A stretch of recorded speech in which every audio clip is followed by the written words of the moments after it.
ili kuhakikisha vijana wapata nafasi ya kushiriki katika kujenga mustakabali mwema wa taifa letu.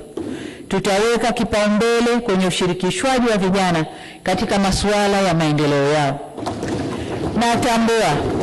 Natambua kumekuwa na majukwaa mengi ya kuwafikia vijana, ila bado shughuli zao zinafifishwa na masuala ya kisiasa na majukwaa hayo kupoteza malengo na mvuto kwa vijana. Mimi na wenzangu serikalini tumefikiria kuwa na wizara kamili itakayoshughulikia na mambo ya vijana.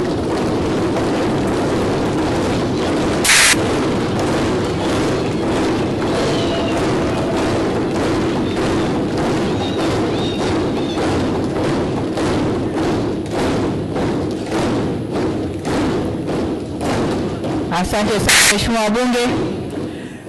Tumeamua kuwa na wizara kamili badala ya kuwa na idara ndani ya wizara yenye mambo mengi. Vile vile ninafikiria kuwa na washauri wa masuala ya vijana ndani ya ofisi ya Rais.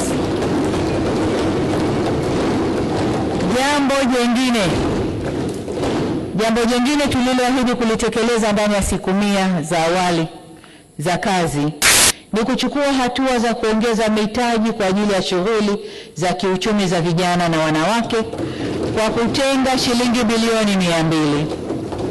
Serikali inaendelea kuangalia njia nzuri ya kuimarisha mfuko huo kwa lengo la kuongeza ufanisi kwa walengwa.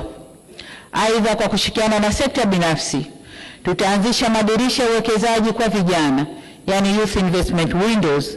Madirisha haya yatatoa mikopo nafuu na mitaji ya uwekezaji kwa biashara za vijana.